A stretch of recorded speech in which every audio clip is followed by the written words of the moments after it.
Hi everyone, so today we are going to discuss control and coordination, chapter number 2 of your chapter number 7 of your NCERT textbook and chapter 2 of your biology.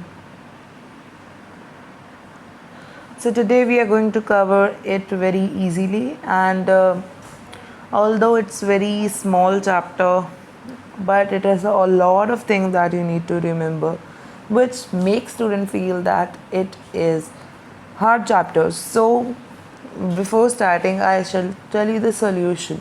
So first solution, make mnemonics, like you're remembering type of nastic movements and are the growth independent or dependent. You can make some, like you can write then means growth independent, id means independent, and n means nastic movements. So like this you can make mnemonics by yourself, and if you will use your made mnemonics it will be really helpful because you have made it right.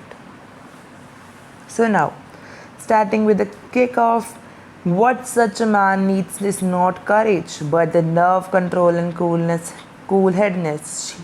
If he can get only by practice. Theodore Roosevelt. अब introduction से शुरू करते हैं. All living organisms, whether plants or animals, respond to and react to changes in their environment or stimuli. Each kind of change in the environment evokes an appropriate movement in the response. This means that a movement to be made depends on the event that triggering it. Therefore, living organism must develop to providing control and coordination. ये तो NCERT की lines है आपकी. देखो, एक living organism है, अगर उसके इन्वायरमेंट में कोई चेंज आया है तो उसको क्या करना पड़ेगा, उसके लिए रिस्पॉन्ड करना पड़ेगा, और जो भी चेंज आया है उसके लिए एप्रोप्रिएट, उसके लिए सही रिस्पॉन्स चाहिए. अगर मैंने किसी भी गर्म चीज़ को हाथ लगा दिया है, अब उसके लिए रिस्पॉन्स क्या होगा, हाथ पीछे करना है, मैं उसके लिए कब थोड़ी तोड़ने बैठूँगा, right, like that. Appropriate response होना चाहिए. इसका मतलब क्या है, जो हमने मूवमेंट की है वो कौन ट्रिगर कर रहा है, मूवमेंट को जो हमारे इन्वायरमेंट में जो इवेंट हो रहा है वो ट्रिगर कर रहा है, वो उसको होने के लिए मजबूर कर रहा है. जो ऑर्गेनिज्म है इसके लिए उसके पास क्या होना चाहिए, प्रॉपर सिस्टम होना चाहिए कंट्रोल एंड कोऑर्डिनेशन का. To carry out a simple function external such as moving a chair in the room requires coordination of eyes, hands, legs and vertebral column. अब कहता है अगर आपने एक सिंपल फंक्शन भी करना है, अगर आपने एक चेयर को मूव भी करना है तो आपको उसमें क्या चाहिए, कोऑर्डिनेशन ऑफ आई चाहिए, कोऑर्डिनेशन ऑफ हाथों का कोऑर्डिनेशन चाहिए, और लेग और वर्टिब्रल कॉलम का आपका चाहिए. आपको बेंड होना पड़ेगा, आपको उसको देखना पड़ेगा कि मुझे यहाँ से यहाँ लेके जाना है, फिर उसके बाद आपको क्या करना पड़ेगा, हाथों से उसको पकड़ना पड़ेगा और अपनी लेग मूव करके उसको आप मूव कर पाओगे. इसी के लिए सिंपल प्रोसेस, इसके लिए ये आपको सिंपल प्रोसेस के लिए आपको 4 पार्ट ऑफ द बॉडी को क्या करना पड़ेगा, कोऑर्डिनेट करना पड़ेगा. The eyes need to focus on chair, the hand has to pick it up और grabs it, and the legs and the vertebral column have to bend. अब ये देखो क्या कह रहा है कि जो आपके पास है, आई क्या करेगी, चेयर पे फोकस करेगी, फिर उसके बाद क्या, हैंड से क्या करोगे, आप उसको पिक करोगे, फिर उसको पकड़ोगे, और लेग और वर्टिब्रल कॉलम क्या होंगे, बेंड होंगे.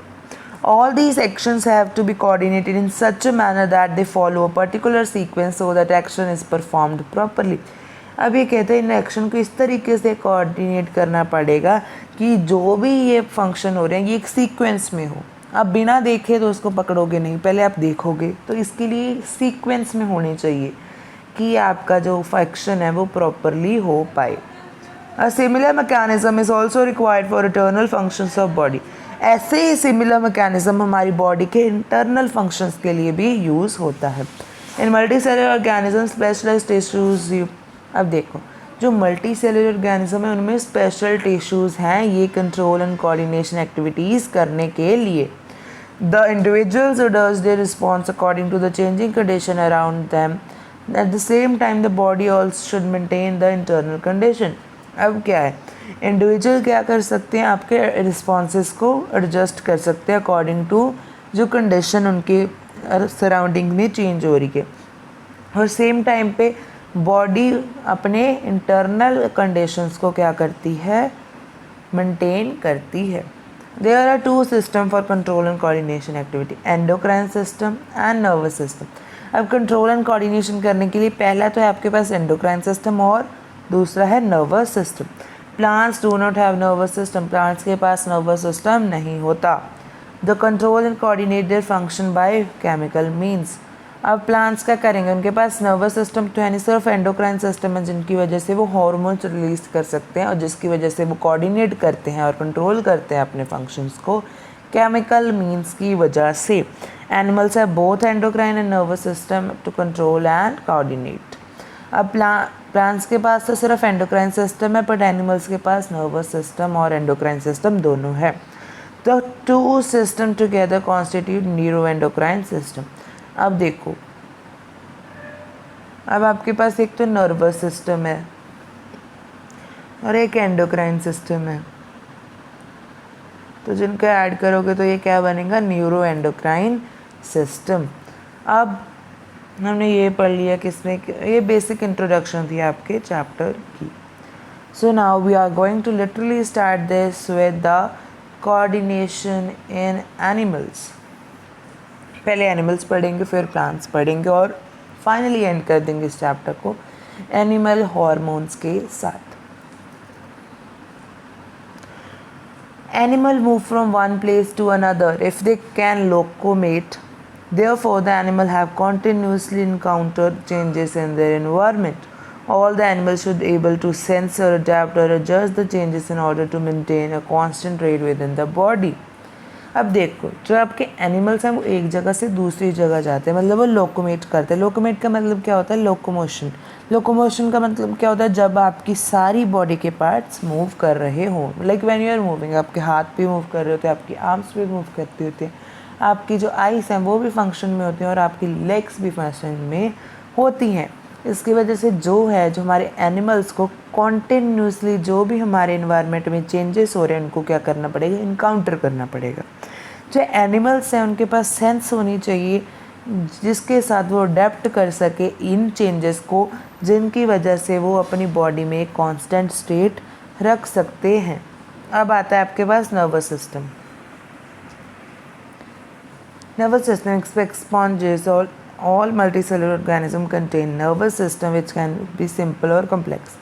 Sponges को छोड़कर, this is a type of organism, sponges को छोड़कर आप क्या कर सकते हो, जो भी हमारे पास मल्टी सेलुलर एनिमल है उनके पास क्या होता है, एक नर्वस सिस्टम होता है विच कैन बी सिंपल और complex depending on the complexity of organism. The nervous system is made up of specialized cells called neurons and nerve cells which respond to various stimuli and coordinate activities of animals. Neuron are structure and functional unit of nervous system. अब nervous system किससे बना है, neuron से, जिसको हम और भी क्या कह देते हैं, नर्व सेल, जो कि रिस्पॉन्स करता है स्टिमुलाई को और जो भी एनिमल की बॉडी में एक्टिविटीज़ हो रही हैं उनको कोऑर्डिनेट करता है। इसकी वजह से क्या है, जो न्यूरॉन है वो क्या है,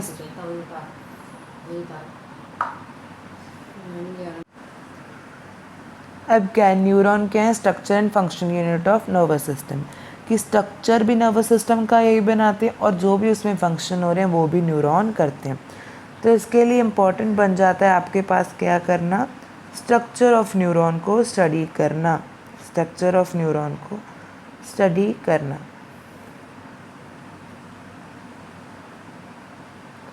स्ट्रक्चर ऑफ न्यूरॉन को स्टडी करना। अब हम करेंगे स्ट्रक्चर ऑफ न्यूरॉन। हम न्यूरॉन के बारे में पढ़ने जा रहे हैं, इसके ऊपर भैया लगा लो चांद सितारे, because this is very important. इसकी डायग्राम भी आ सकती है, इसके फंक्शंस भी आ सकते हैं। इसमें से क्वेश्चन एक तो आएगा ही आएगा, चाहे वो साइनैप्स पे आ जाए, चाहे वो उसके सेल बॉडी पर आ जाए, चाहे वो उसके स्ट्रक्चर पर आ जाए, कुछ मर्जी पर आ सकता।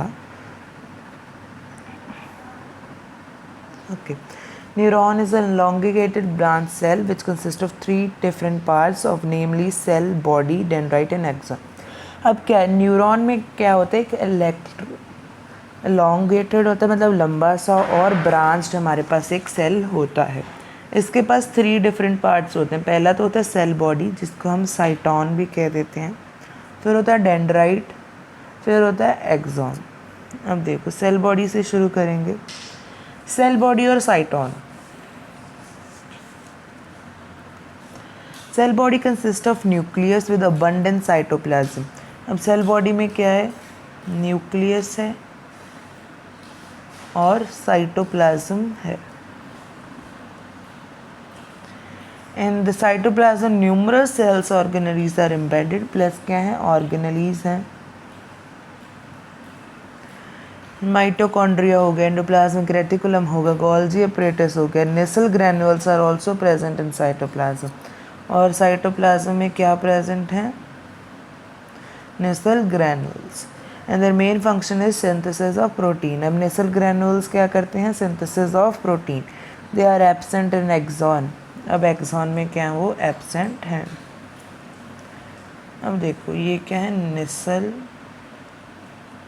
ग्रैन्युल, जो क्या करते हैं, सिंथेसिस ऑफ प्रोटीन्स, प्रोटीन की सिंथेसिस करते हैं। प्रोटीन की जब वो सिंथेसिस करते हैं, वो सिर्फ, इसमें एक बात याद रखने वाली है कि वो सिर्फ साइटोप्लाज्म में होते हैं, वो एक्सॉन में नहीं होते, जो कि सिंथेसाइज करते हैं प्रोटीन को। तो पहला पेज आपको क्लियर हुआ। पहले पेज में क्या था, बहुत ही सिंपल चीज़ें थी। अब आ जाता है स्ट्रक्चर। और मैंने डायग्राम्स के लिए एक अलग वीडियो ऑलरेडी मेरी प्रिपेयर्ड है, वो भी आपको मिल जाएगी। अब देखो इसमें भी कुछ चीज़ें नहीं हैं दी हुई, मैं आपको साथ के साथ लेबल करवा देता हूँ। तो पहला तो है न्यूक्लियस, जो कि आपके सेल बॉडी में आता है, जिसको हम साइटोन भी कहते हैं। फिर ये ब्रांचेस जो निकल रही हैं इसमें से, सेल बॉडी में से, वो क्या हैं, डेंड्राइट्स। अब जो एक ये ब्रांच है वो लंबी सी होगी, उसको हम कहेंगे ऑक्सिन। अभी आपको जो एक्सॉन देखो, ये एक्सॉन, ये सारी नहीं है, ये सारी एक्सॉन नहीं है। अब एक्सॉन क्या है, एक्सॉन क्या है, यहाँ जो बीच में से लाइन जा रही है, बीच में से लाइन। अब इसके साइड पे क्या है, यहाँ पे लेबल नहीं किया, साइड पे ये देखो, ये जो आपको इस टाइप का दिख रहा है, ये तो क्या है, माइलिन शीट। फिर से लिख देते हैं, अच्छा नहीं लिखा गया।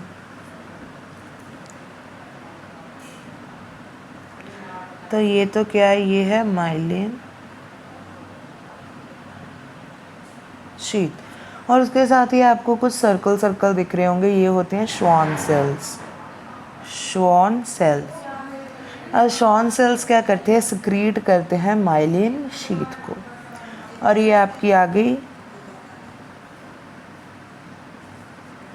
Sorry what just happened, okay.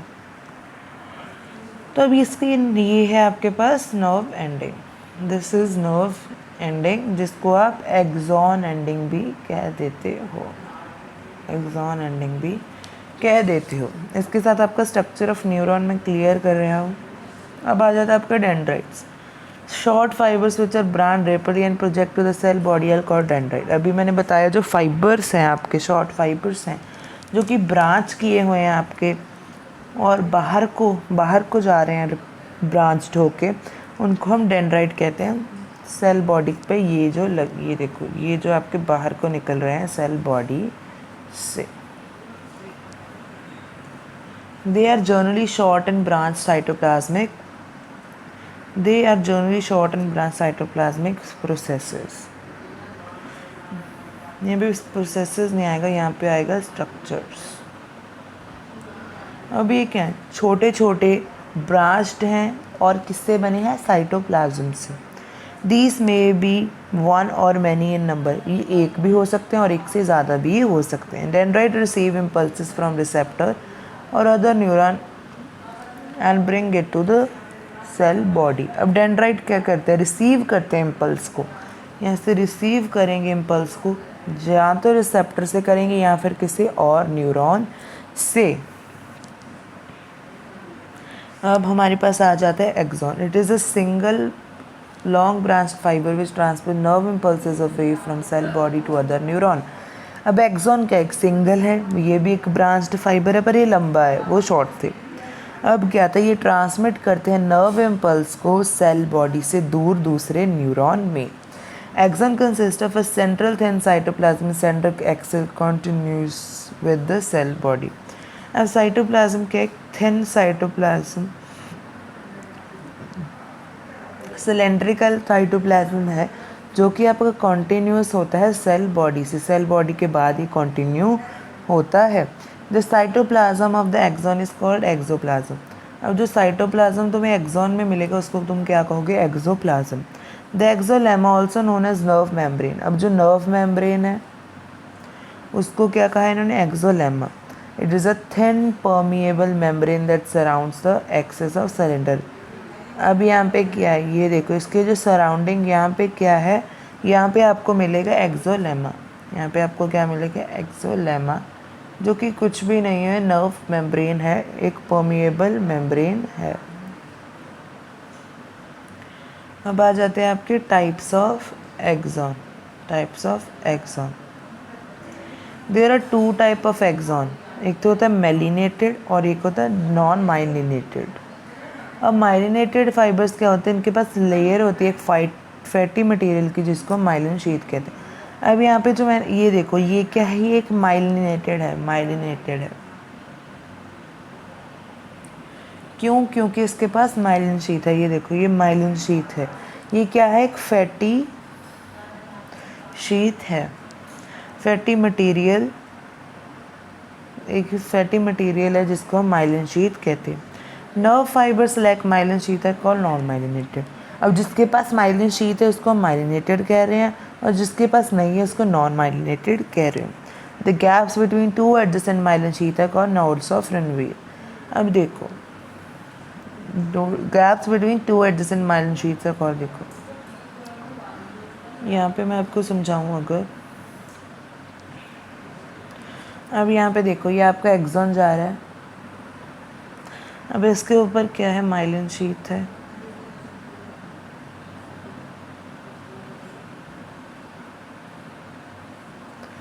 अब यहाँ पे देखो ये आपको स्पेस दिख रहा है, ये स्पेस, ये स्पेस, ये स्पेस, ये स्पेस, इनको हम क्या कहते हैं, नोड्स ऑफ रनवीयर। रनवीर नहीं है, रनवीयर है। क्लियर, समझ आया। अब देखो myelinated nerves fibres are found in spinal and cranial nerve.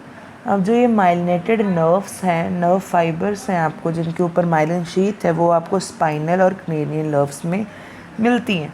Each, अब क्रेनियल नर्व राइज होती है ब्रेन से और स्पाइनल नर्व्स होती हैं आपके पास स्पाइनल कॉर्ड से, जो कि आपका पेरिफेरल नर्वस सिस्टम बनाती हैं। Each terminal of axon ends with a bulb-like structure called sympathetic knob. अब आपके पास जो एक्सॉन है वो एंड करते हुए एक बल्ब लाइक स्ट्रक्चर होता है जिनको हम साइनेप्टिक नॉब कहते हैं। Each synaptic knob of one nerve fiber form synapse with dendrites of other neuron. अभी साइनेप्टिक आपके पास नॉब क्या करते हैं, दूसरे नर्व फाइबर जो दूसरा न्यूरॉन है उसके डेंड्राइट्स के साथ एक क्या करती है, फॉर्म करती है साइनैप्स। साइनैप्स कुछ भी नहीं, उनके बीच में जो गैप होता है। Synaptic nerve processes synaptic vesicles containing chemicals called neurotransmitter. अब ये साइनेप्टिक नर्व के पास क्या होता है, साइनेप्टिक वेसिकल्स होते हैं जिनके ऊपर न्यूरोट्रांसमीटर्स होते हैं। अगर मैं आपको समझाना चाहूँ यहाँ पे, ये देखो ऐसे आपका एक्सॉन एंड हुआ और यहाँ पे क्या थे, यहाँ पे बल्ब लाइक स्ट्रक्चर थे जिनको हम क्या कह रहे थे, which we were calling synaptic knob. Synaptic knob. अभी साइनेप्टिक नॉब के पास क्या है, साइनेप्टिक नॉब के पास क्या है, साइनेप्टिक वेसिकल्स। क्या है, साइनेप्टिक वेसिकल। और साइनेप्टिक वेसिकल्स के पास क्या है, neurotransmitters.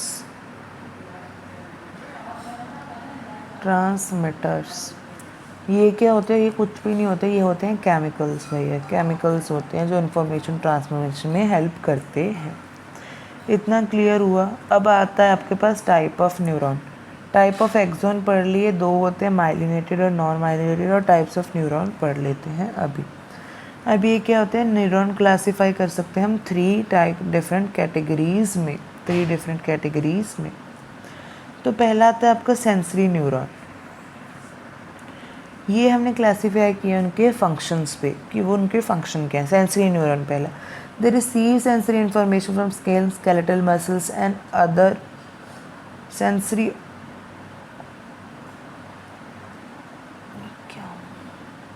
sensory organs, and they transmit the information to brain and spinal cord. Most sensory neurons are pseudopolar in structure that have one axon which divides into two branches.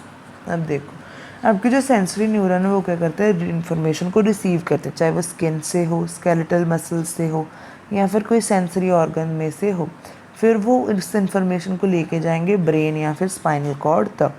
अब जो आपके पास sensory neurons हैं वो क्या हैं, सूडोनीपोलर हैं। सूडोनीपोलर मतलब कि उनके पास जो एक्सॉन है वो दो ब्रांचेस में ही डिवाइड होता है, इस तरीके से। ये आपका एक्सॉन है, ये आपका आगे जाके दो में डिवाइड हो जाता है। दिस इज कॉल्ड सूडो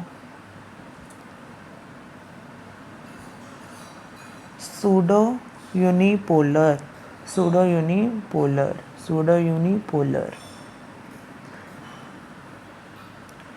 ये चैप्टर को कैसे ध्यान से करो अगर तुमने +1 में लेनी है आपने मेडिकल स्ट्रीम, क्योंकि वहाँ पे आता है। अब आगे देखो, मोटर न्यूरॉन आ गया। These are located in the central nervous system. अब मोटर न्यूरॉन किस में आता है, सेंट्रल नर्वस सिस्टम में। It is the most common type of neuron, and they carry information from brain to spinal cord to muscles to organs, glands throughout the body. They are multipolar and they have one axon and two or more dendrites. अब देखो, जो आपके पास ये सबसे ज़्यादा common type of neuron है, ये क्या करता है, ब्रेन, अब ब्रेन तक सिग्नल हमारा सेंसरी न्यूरॉन ले गया। अब वहाँ से हमारी बॉडी पार्ट्स तक कौन लेके आता है, मोटर न्यूरॉन लेके आता है। चाहे वो कोई ऑर्गन हो, मसल हो, या फिर gland, through out the body ये मोटर न्यूरॉन स्पाइनल कॉर्ड से या फिर आपके पास ब्रेन से अराइज होकर उन तक इन्फॉर्मेशन लेके जाते हैं। ये क्या, ये मल्टीपोलर है। इसका मतलब क्या है, इनके पास एक एक्सॉन होगा और दो से ज़्यादा डेंड्राइट्स होंगे। इनका सिर्फ एक एक्सॉन होगा और दो से ज़्यादा डेंड्राइट्स होंगी। अब आगे आपका इंटर न्यूरॉन। इंटर न्यूरॉन को हम और भी क्या कहते हैं, हम इनको कहते हैं relay neuron. As the name suggests, they connect motor neuron and sensory neuron. They help in distance transmission of nerve impulse between two neurons. They are multipolar. अब ये देखो, नाम से क्या पता लग रहा है, इंटर न्यूरॉन मतलब क्या है, मोटर न्यूरॉन हो गया, सेंसरी न्यूरॉन हो गया, इनके बीच में ये होते हैं। अभी हेल्प करते हैं अगर जब हमें नर्व इम्पल्स को ट्रांसफ़र करना है दो न्यूरॉन्स के बीच, तो ये आपको हेल्प करते हैं। फॉर एग्जांपल, यहाँ से आपका आ गया सेंसरी न्यूरॉन, यहाँ पे आपका बीच में क्या होगा, रिले न्यूरॉन और इंटर न्यूरॉन, फिर आपका होगा मोटर न्यूरॉन। अब ये क्या है, ये इम्पल्सेस का, और ये मल्टीपोलर है। मल्टीपोलर का मतलब एक एक्सॉन है और दो से ज़्यादा डेंड्राइट्स हैं। Then you have minded. Unlike body cell which reproduce by cell division, neurons are incapable of cell division because they lack centrioles. अब ये देखो, न्यूरॉन क्या है, ये क्या नहीं कर सकते, सेल डिवीजन नहीं कर सकते, not capable of doing cell division, because इनके पास क्या होते हैं, सेंट्रियोल्स नहीं होते। Clear? With this we have done your second page here. Moving to the third page,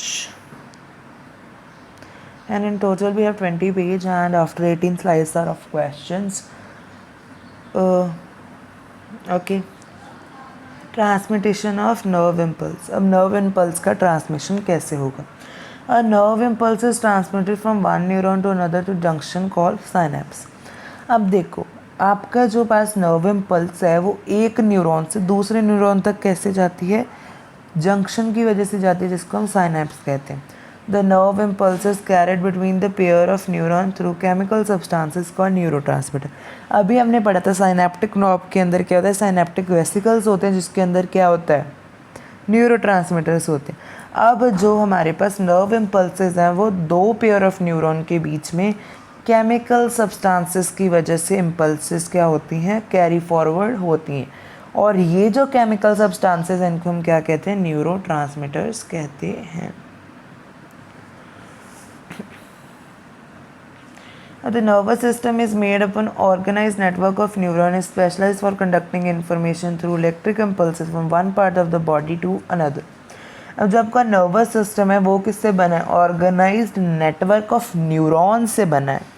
हमने पहली बात की थी कि न्यूरॉन एक स्ट्रक्चर और फंक्शन यूनिट है नर्वस सिस्टम का।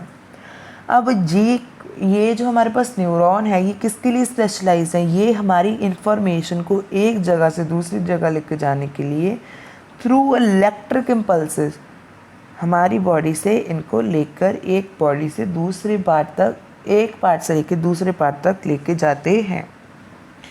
When a stimulus acts on the receptor, it triggers a chemical response which gives rise to an electrical impulse. अब जब एक स्टिमुलस एक्ट करता है हमारे रिसेप्टर पे, वो क्या करता है, ट्रिगर करता है केमिकल रिस्पॉन्स जो कि राइज देता है एक इलेक्ट्रिक इम्पल्स को। समझ नहीं आया, स्टिमुलस क्या है, रिसेप्टर पे एक्ट करेगा, फिर उसके बाद क्या होगा, केमिकल रिस्पॉन्स जनरेट होगा जो कि एक पार्ट को ट्रिगर करेगा और उसकी वजह से क्या होगा, केमिकल इम्पल्स बनेगा, केमिकल इम्पल्स बनेगा।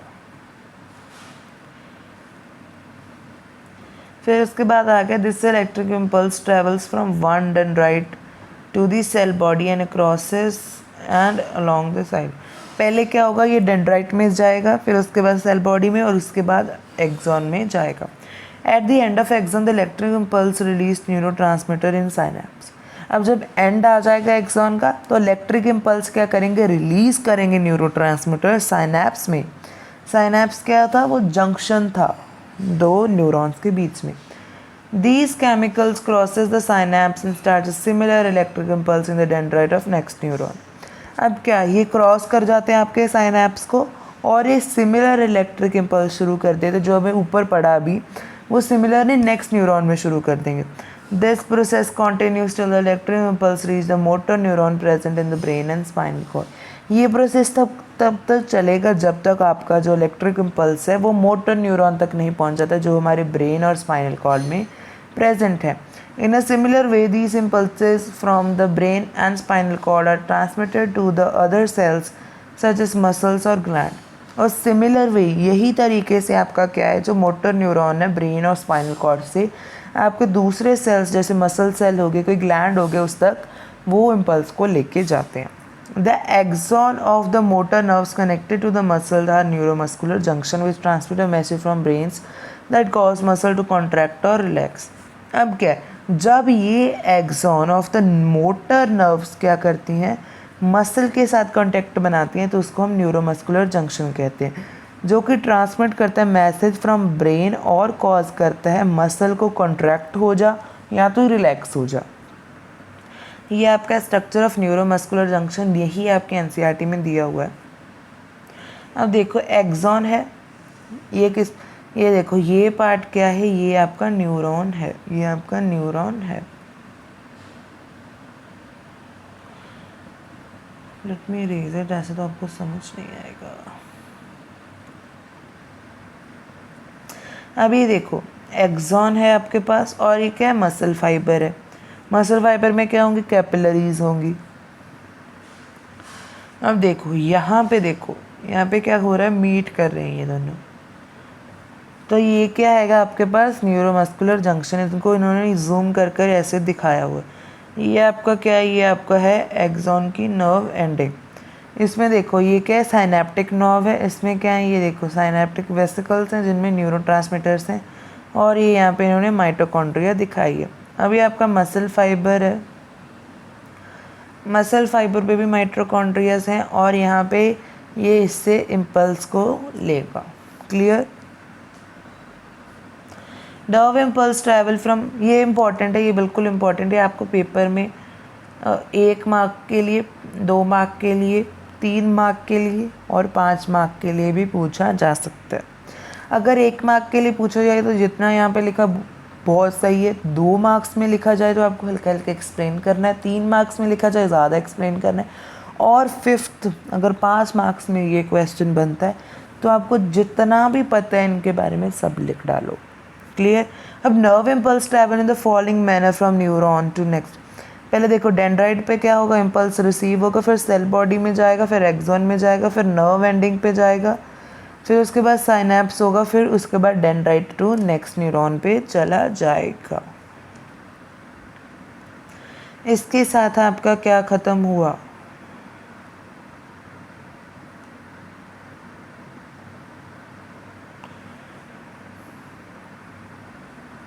Now we are moving to reflex arcs and reflex actions. अब देखो, and reflex action is a sudden involuntary and mechanical action response to stimulus or something in our environment. अगर हमारे environment कोई भी हलचल हुई, हमें कोई भी stimulus मिला, उसके साथ क्या होगा, एक क्विक होगा जल्दी से और हमारे बिना सोचे समझे, हमने अभी सोचा भी नहीं है कि हमें ये करना है, बिना सोचे समझे जो एक्शन होगा उसको हम रिफ्लेक्स एक्शन कहते हैं। Reflexes which are controlled by spinal cord are called spinal reflex action.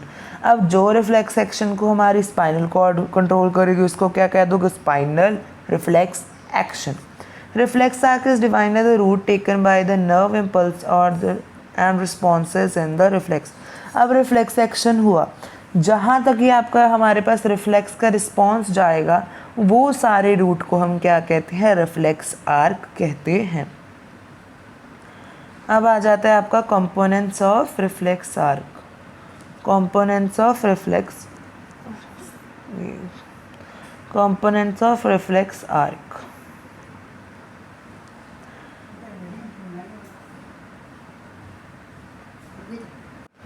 अब तुम लोगों को रिफ्लेक्स आर्क समझ आ गया तो कंपोनेंट्स ऑफ रिफ्लेक्स आर्क समझते हैं।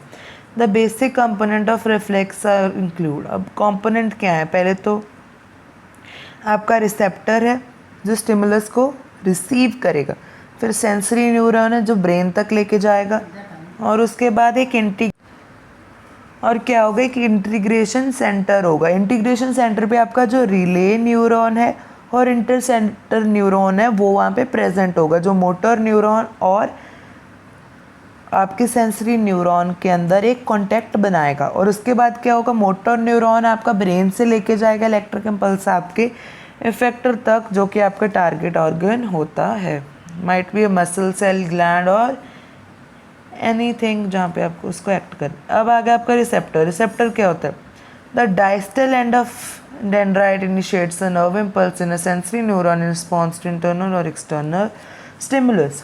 अब रिसेप्टर क्या है, जो आपका डाइस्टल बिल्कुल एंडिंग्स हैं आपके डेंड्राइट, जो डेंड्राइट्स होते हैं आपके सेंसरी न्यूरॉन के, जो रिस्पॉन्स करेंगे चाहे वो इंटरनल हो चाहे एक्सटर्नल स्टिमुलस हो। फिर उसका आ जाता है आपका सेंसरी या फिर afferent neuron. The nerve impulse travel from receptor to axon terminals branches of sensory neuron.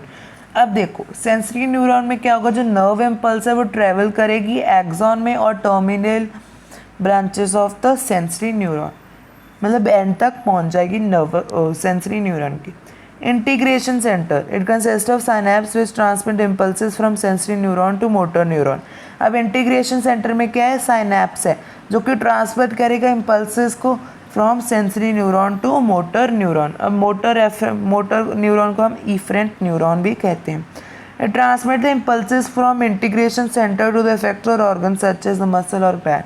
अब ये जो इम्पल्स को क्या करेगा, इंटीग्रेशन सेंटर, यहाँ पे ये दोनों सेंसरी और मोटर मीट करेंगे, वहाँ से क्या लेके जाएगा, इफेक्टर ऑर्गन तक लेके जाएगा बॉडी के, जैसे कि कोई मसल हो गया, कोई ग्लैंड हो गया जिसको उसने रिस्पॉन्ड करना है। समझ आया कंपोनेंट्स। अब डायग्राम से समझ लोगे, लास्ट इफेक्टर पढ़ के आपको डायग्राम समझा देता हूँ। इफेक्टर क्या, it is the organ of the body which response to muscle, nerve cell impulse contracting और रिप्लाई। अब इफेक्टर वो ऑर्गन है, चाहे कोई मसल हो गया चाहे कोई ग्लैंड हो गया, जो रिस्पॉन्ड करेगा, जो आपका मोटर न्यूरॉन आपके पास नर्व इम्पल्स लेके आएगा उसको भी रिस्पॉन्स करेगा, चाहे तो उसके सेल्स कॉन्ट्रैक्ट हो जाएंगे चाहे रिजेक्ट हो जाएंगे। हम डायग्राम समझते हैं।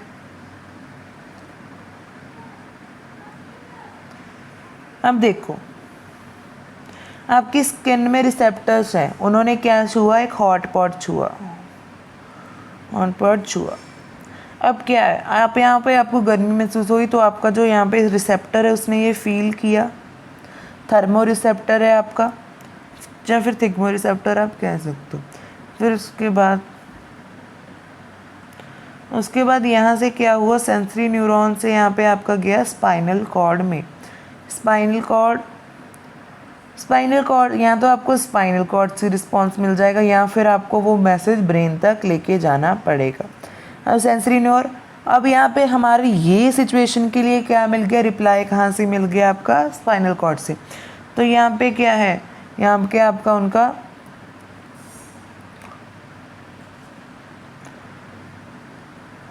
यहाँ पे आपका उनका इंटीग्रेशन सेंटर बन जाता है, जो कि आपका रिले न्यूरॉन बना दे। और फिर यहाँ से आपका नर्व की कैसे रिस्पॉन्ड करता है वो लेके जाता है आपका मोटर न्यूरॉन। और फाइनली जो आपका इफेक्टर है जिसने कॉन्ट्रैक्ट और रिलैक्स करना है, चाहे वो कॉन्ट्रैक्ट करे चाहे रिलैक्स करे, on based of electric impulse. अब ये हो गया आपके part of reflex arc. Typical reflex action है द फॉलोइंग। अब रिफ्लेक्स एक्शन का पाथवे क्या है, रिफ्लेक्स एक्शन का पाथवे क्या है, ये ना आपको फ्लो चार्ट्स एक तो आपको सिंपली इजी बना देते हैं आपको समझने में। और अगर आप ये आपकी एग्ज़ाम प्रेजेंटेशन शीट पे आप क्या करो, अगर ये बना के आ जाओगे तो कई बार क्या करता है एग्जामिनर, सिर्फ यही चेक कर देता है, वो ऊपर वाला चेक नहीं करता, यही चेक करके आपको फुल मार्क्स दे देता है। तो पहले तो स्टिमुलस आएगा आपके पास, स्टिमुलस के बाद क्या होगा, जो रिसेप्टर ऑर्गन्स होगा हमारे पास जाके कोई सेंस ऑर्गन, फॉर एग्जांपल आपको टच फील हुआ तो आपका स्किन वहाँ पे रिसेप्टर ऑर्गन है, फिर वो सेंसरी न्यूरॉन के पास जाएगा। अभी मैंने फंक्शन समझा दी इसलिए मैं सिर्फ नाम बता रहा हूँ। फिर सेंसरी न्यूरॉन से स्पाइनल कॉर्ड तक जाएगा, स्पाइनल कॉर्ड सीएनएस में क्या होगा, इनका क्या होगा, इनके पास होते हैं रिले न्यूरॉन्स जो इनके पास हमारा जंक्शन बनाएंगे। फिर उसके बाद मोटर न्यूरॉन होगा और उसके बाद मसल एक्शन होगा इफेक्टर ऑर्गन का, कि चाहे वो कॉन्ट्रैक्ट कर जाए चाहे रिलैक्स कर जाए। अब ये सारे पाथ को हम क्या कहते हैं, रिफ्लेक्स आर्क। रिफ्लेक्स एक्शन का पाथ या फिर रूट, उसको हम कह देते हैं रिफ्लेक्स आर्क, और कुछ भी नहीं है रिफ्लेक्स आर्क। अब एग्जाम्पल लिखो, एग्जाम्पल ले लो आप किसके, रिफ्लेक्स एक्शंस के। अब कॉन्ट्रैक्शन ऑफ प्यूपिल ऑफ ह्यूमन आई होगा मैंने एक्सपोज, तो आपकी आंखों में कोई लाइट मार रहा है तो आपके प्यूपिल का साइज होगा, वो रिफ्लेक्स एक्शन है, वो रिफ्लेक्स एक्शन है, आपको जल्दी करना पड़ेगा। अगर आप उसमें जल्दी नहीं करोगे तो आपकी आईज इफेक्ट हो जाएंगी। विड्रॉल ऑफ हैंड और foot from every time needle और ऑब्जेक्ट, जब भी आप किसी नीडल को टच कर लो या फिर आप कोई हॉट ऑब्जेक्ट का तभी हाथ उठाओगे, दिस इज रिफ्लेक्स है। हंगर एक रिफ्लेक्स एक्शन है। कफिंग और sneezing when any unwanted particle enters in throat और नोज, जब भी नोज और थ्रोट में कोई अनवांटेड डस्ट पार्टिकल आपका एंटर कर जाते हैं तो स्नीजिंग और कफी वहाँ पे रिफ्लेक्स एक्शन हो जाते हैं। अब वाटरिंग ऑफ माउथ, जब आपने अच्छा सा खाना देखा, स्वादिष्ट सा खाना देखा, आपके मुंह में पानी आ रहा है, वो क्या है, एक रिफ्लेक्स एक्शन है। अब बात करते हैं एडवांटेजेस ऑफ रिफ्लेक्स एक्शन की। It protects the body from enabling the body to give quick responsing. पहले तो इसका हमारे पास क्या है, क्विक रिस्पॉन्स होता है, क्विक रिस्पॉन्स। क्विक रिस्पॉन्स होने की वजह से क्या होगा, जो भी आपका हार्मफुल स्टिमुलाइज होगा उनको हम क्या करेंगे। अब इसका पहला क्या है आपके पास, हमारे पास एडवांटेज कि इनके इसका क्विक रिस्पॉन्स होता है। और दूसरा क्या है, many animal reflex arc has evolve N efficient way of functioning in absence of true. अब हमारे पास जिनके पास एक ट्रू नर्वस सिस्टम नहीं होता, जिनके पास थिंकिंग प्रोसीजर नहीं हो पाता जिन एनिमल्स में, उनके में रिफ्लेक्स आर्क बहुत ही इंपॉर्टेंट रोल प्ले करती है। तो ये एडवांटेजेस आपको क्लियर होंगे। अब रिफ्लेक्स एक्शन 2 टाइप्स की होती हैं। पहला तो होता है unconditional reflex, inborn and inherited. फिर दूसरा होता है कंडीशनल रिफ्लेक्स, जो कि लर्न रिफ्लेक्स होती हैं। अब देखो अनकंडीशनल होते हैं जो आपके पास इनबॉर्न हो, जब आप पैदा हुए आज या फिर आपने इनहेरिट नहीं किया वो चीज़, और कंडीशनल होती है जो आपने लर्न की हैं रिफ्लेक्सेस। अभी आपको क्वेश्चन होमवर्क को मिलता है what reflexes are shown by our eyes through the change in light. अभी कराया, आप कमेंट बॉक्स में बता दीजिएगा। अब आ गया आपके पास human nervous system consist. Human nervous system आपका आ गया। इसमें क्या होता है, दो पार्ट है। पहले तो है सेंट्रल नर्वस सिस्टम जिसको हम CNS कह देते हैं, फिर पेरिफेरल नर्वस सिस्टम भी होता है। इसमें थर्ड पार्ट भी होता है जो आपके लिए इंपॉर्टेंट है, पर मैं बता दें, जिसको हम ANS कहते हैं, जो कि आपका होता है ऑटोनॉमस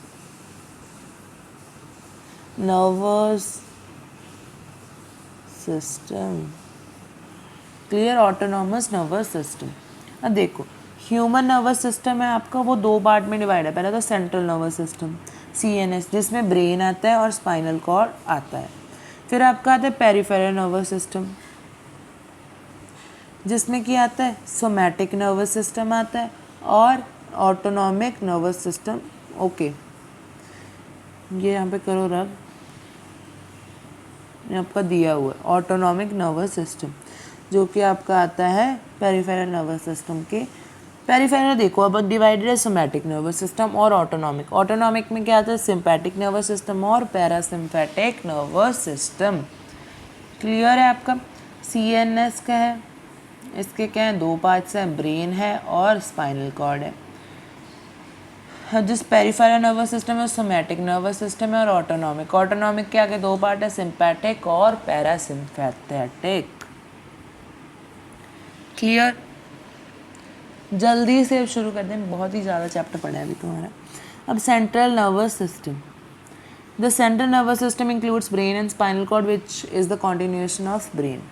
अब क्या है आपका सेंट्रल नर्वस सिस्टम में, क्या है, ब्रेन है और स्पाइनल कॉर्ड है। स्पाइनल कॉर्ड क्या है, जब हमारा ब्रेन को हम कंटिन्यू कर देते हैं तो वो स्पाइनल कॉर्ड बन जाता है, मतलब इलोंगेट कर देते हैं उसके मेडुला को। Brain, it is located in head and well protected by skull. Head में होता है हमारे और प्रोटेक्ट किया जाता है स्कल के साथ। A bony box that house the brain within the skull is called a cranium. अब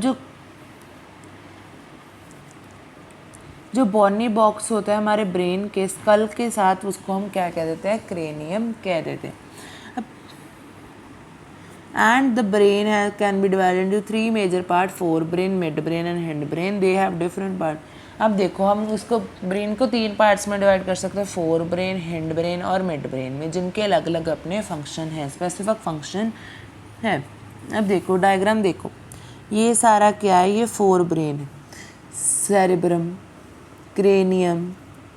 अब देखो सेरेब्रम क्या है, ये देखो ये वाला पार्ट, ये किस में आता है, ये मेन थिंकिंग पार्ट होता है हमारी बॉडी में, ये फोर ब्रेन में आता है।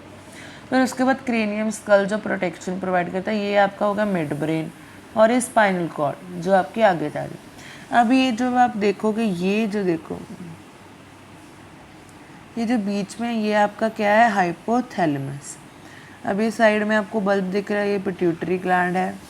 फिर उसके बाद ये वाला आपका आ जाता है हैंड ब्रेन, जिसमें आपका पॉन्स है, मेड्यूला है और सेरिबेलम है, जो कि हैंड ब्रेन में आता है। समझ आया।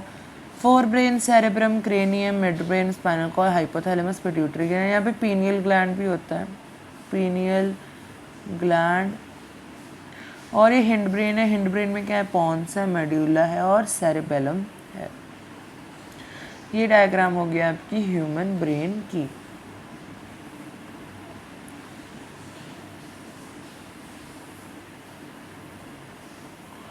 ओके, अभी दो पेजेस रह गए, उसके साथ हमारा ह्यूमन का जो नर्वस सिस्टम है वो ख़त्म हो जाएगा। ओके, दिख रहा है आप सभी को। अब फोर ब्रेन क्या है, the fore brain consist of cerebrum, hypothalamus and thalamus. This is the main part of the brain which is involve in thinking. Fore brain के पास क्या है, सेरेब्रम है, हाइपोथैलेमस है और थैलेमस है। ये तीनों मिलके क्या बना देते हैं, फोर ब्रेन बना देते हैं। और ये मेन पार्ट है ब्रेन का जो कि हमारी थिंकिंग प्रोसेस में हेल्प करता है। अब सेरेब्रम देखते हैं पहले। It forms the major part of human brain. It is made up of two halves, namely left and right cerebellum hemisphere. अब जो सेरेब्रम है 2 major part of human brain से बना है, जो सेरेब्रम है वो मेजर पार्ट है ह्यूमन ब्रेन का, और क्या करता है वो 2 हाफ से बना है। पहला तो है लेफ्ट हाफ और दूसरा है राइट हाफ, जिनको हम हाफ्स को हम क्या कह देते हैं, cerebral hemispheres. It contains motor, sensory and association area. इसमें क्या है, मोटर एरियाज भी हैं, सेंसरी एरियाज भी हैं और एसोसिएशन एरियाज भी हैं। मतलब सेंसरी में सेंसरी न्यूरॉन होगा, मोटर में मोटर न्यूरॉन होगा और एसोसिएशन एरियाज में रिले न्यूरॉन होगा। The sensory areas receive impulse and the association area link this information with the previous and other sensory information and the motor allows the voluntary muscles to act।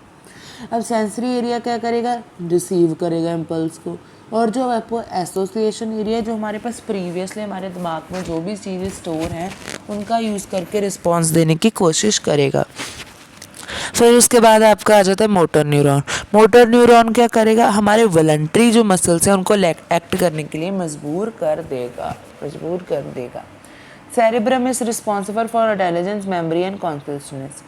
आपका दिमाग कितना है, आपकी memory कितनी है और आप कितने कॉन्शियस, कितने आप जागरूक हो, वो सब कुछ सेरेब्रम की वजह से होता है। The two cerebral hemispheres are connected by the tract of myelinated fiber called corpusculum and covered by a layer of densely packed nerve cells called cerebral cortex। अब क्या जो टू सेरेब्रल हेमिस्फीयर्स हैं वो कनेक्ट किए गए हैं tract of myelinated fibre, जिनको हम कॉर्पस कॉलोसम कहते हैं। वो कवर्ड किए गए हैं layer of densely packed nerve cells, जिनको हम सेरेब्रल कॉर्टेक्स कहते हैं। Cerebral cortex has number of prominent folds by increasing the surface area. अब सेरेब्रल कॉर्टेक्स में क्या है, प्रोमिनेंट फोल्ड्स हैं जो इंक्रीज कर रहे हैं सरफेस एरिया को। Each cerebral hemisphere has specialized areas for vision, hearing, sensation, touch, smell and muscular।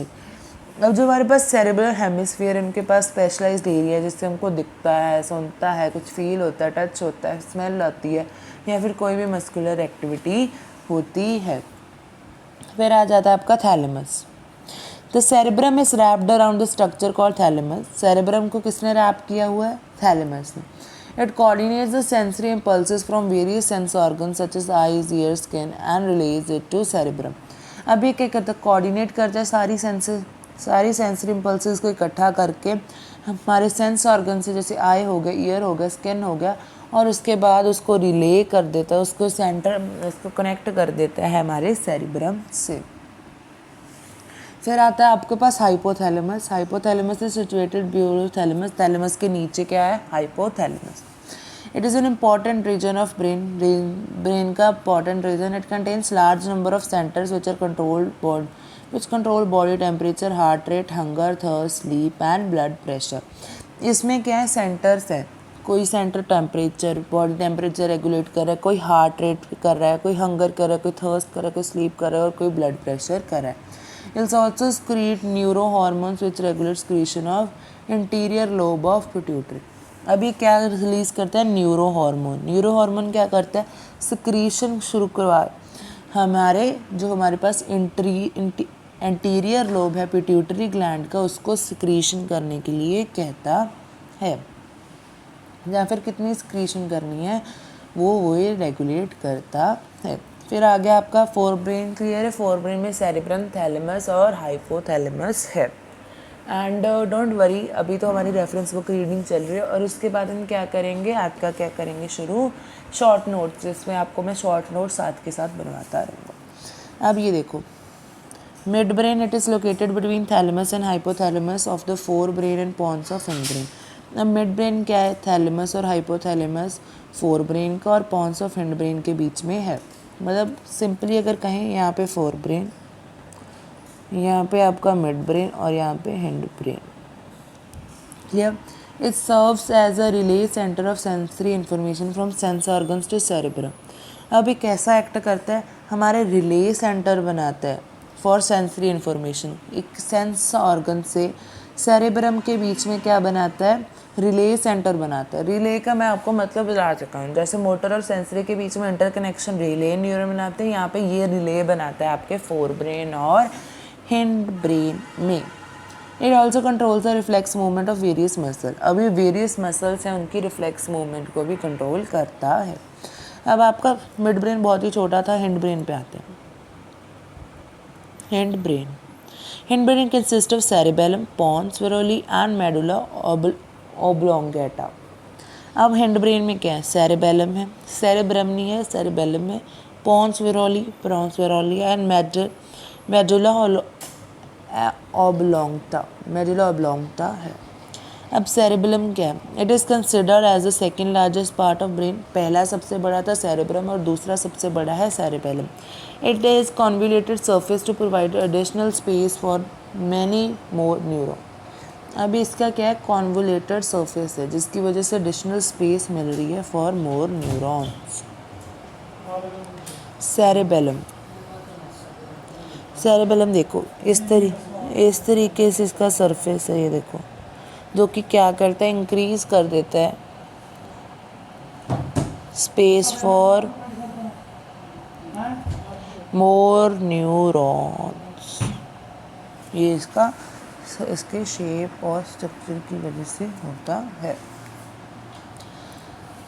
It maintains the posture and balance of the body while walking, swimming, riding, etc. by providing exact precision and the fine control of voluntary movements. Drinking alcohol affects cerebellum.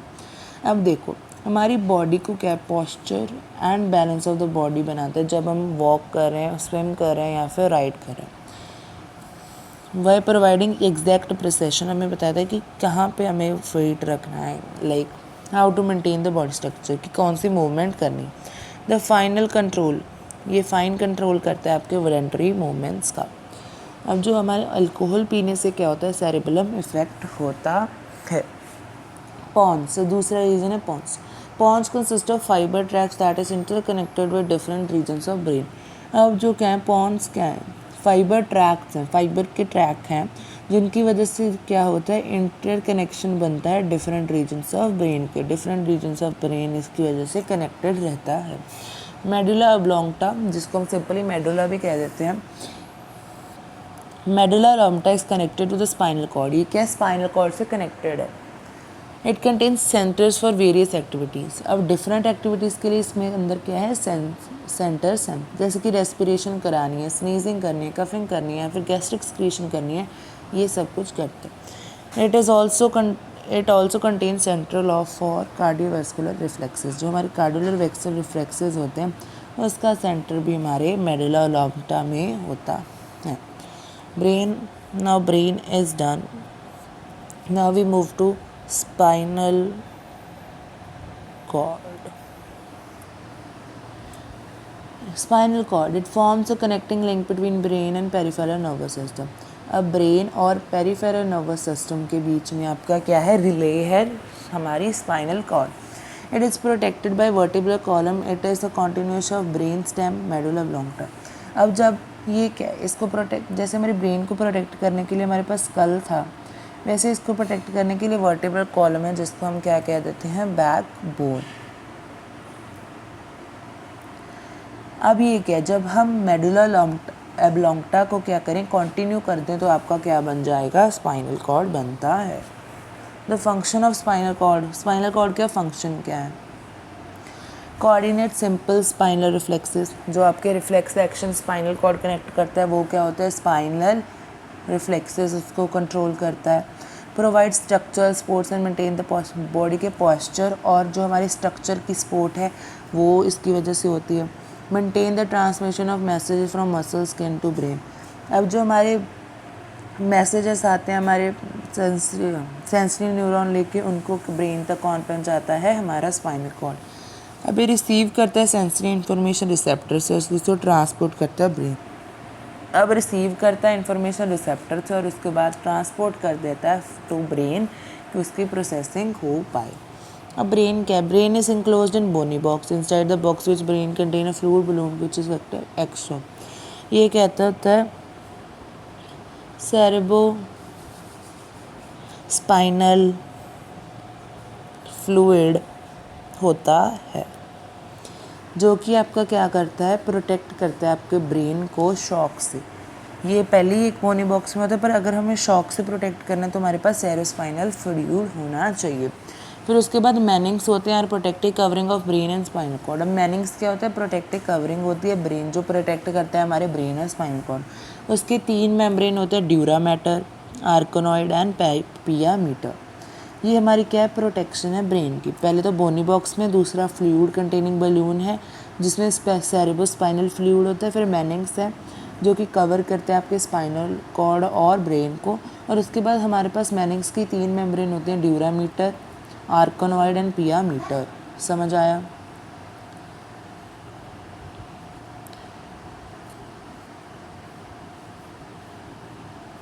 Okay, wait a minute. Now we are going to start peripheral nervous system.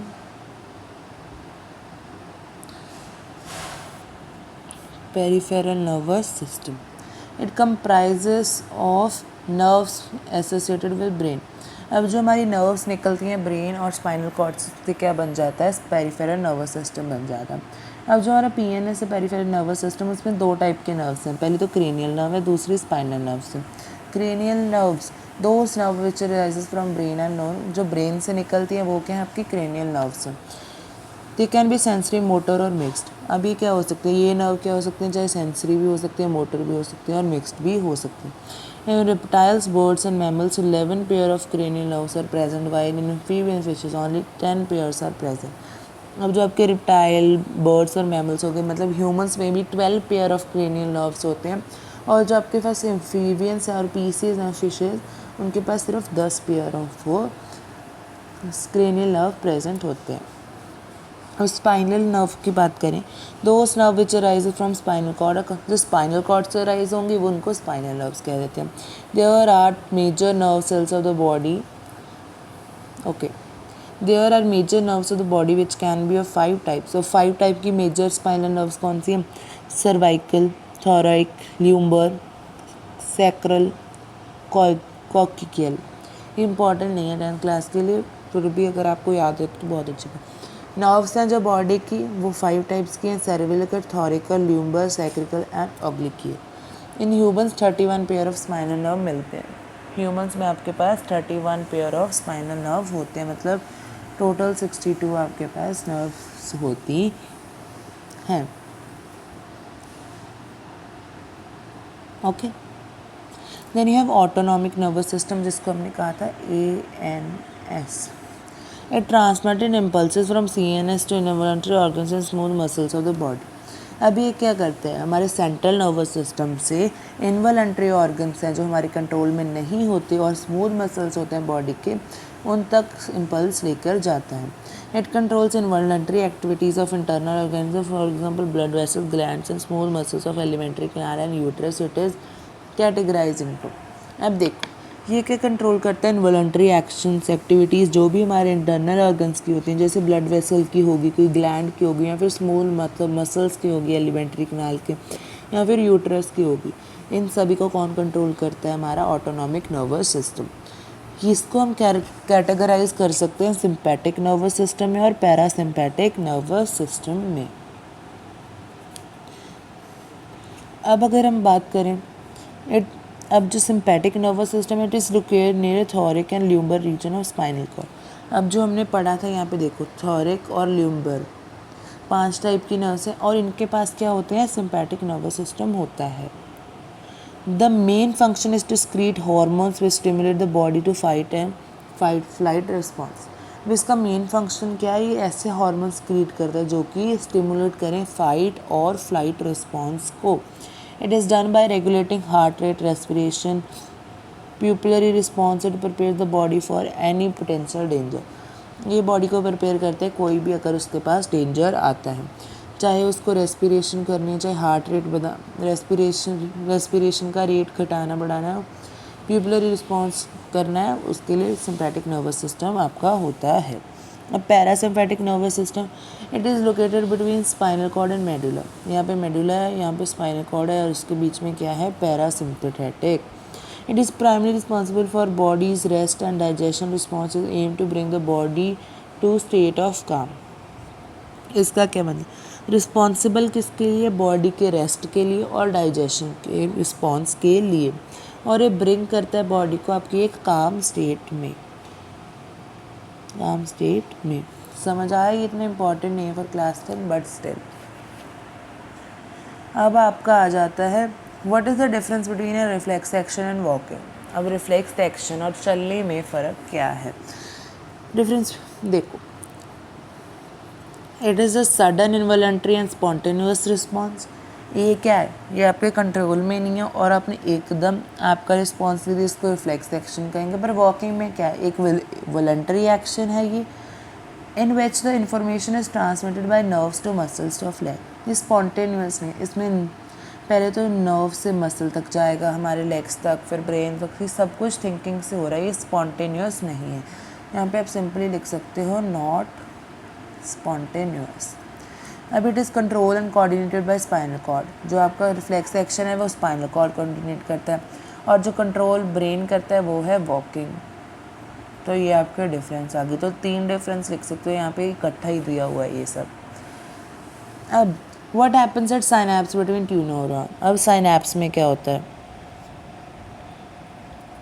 the small gap between two neuron or nerve cell is called a synapse. At the synapse, a chemical substance that is neurotransmitter is produced as an electric impulse, reaches the end of axon of one nerve cell. After this impulse is carried to nervous cell through the dendrite. Thus, information is transferred from one nerve cell to other nerve cell by synapse. इसको करते हैं यहाँ पे explain. So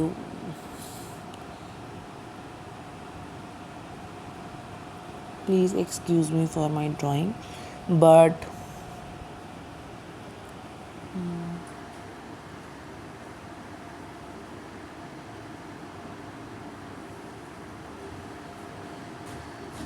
here you have neuron 1 and here you have neuron 2. Here we have dendrites and where you have sympathetic knob. Sympathetic knob से क्या होता है, आपके पास क्या से क्या हुआ, रिसीव हुआ आपके पास केमिकल इम्पल्स, और आपके यहाँ पे डेंड्राइट क्या करते हैं, इसको इलेक्ट्रिक इम्पल्स में चेंज कर देते हैं, और थ्रू एक्सॉन ये ऐसे इलेक्ट्रिक इम्पल्स ट्रैवल करते हैं, और यहाँ पे जाके ये फिर से केमिकल इम्पल्स बन जाता है, और यहाँ पे जाके फिर से केमिकल इम्पल्स की वजह से रिस्पॉन्स होते हैं, और यही सेम चीज़ यहाँ पे भी आपकी रिपीट होती है। Clear. So if you take the diagram how it happens in. अब आपके पास क्या है, ये क्या है, सिंपैथिक नॉब है, और ये क्या है आपके पास, this is the dendrite of next neuron. Here you have some space like this. So from here, neurotransmitter will travel like this. Okay, neurotransmitter will travel from here. यहाँ पे क्या होगा, ये burst हो जाएंगे और उसके बाद वो सिंपली यहाँ पे चले जाएंगे। क्लियर।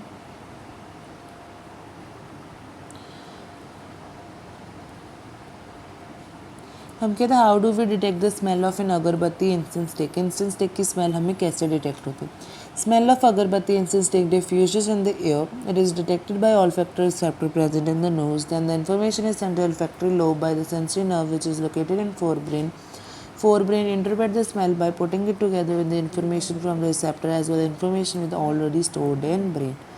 अब क्या आपका पहले डिटेक्ट करते हैं ऑल्फैक्टरी रिसेप्टर्स, फिर उसके बाद ऑल्फैक्टरी लोब तक सेंड कर दिया जाता है जो कि आपके फोर ब्रेन में होती है, और फोर ब्रेन उस स्मेल को हमारे पास पुट करता है जो हमारे पास ऑलरेडी इन्फॉर्मेशन होती है और आपको बताता है कि that you are smelling an instant stick.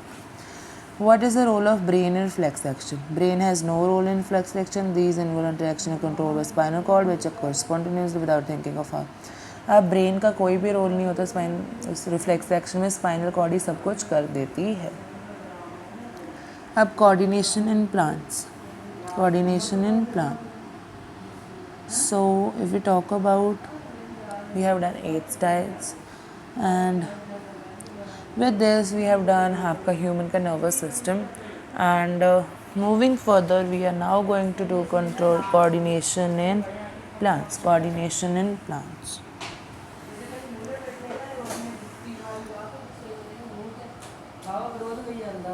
Coordination in plants. Plants do not have a specialized system about an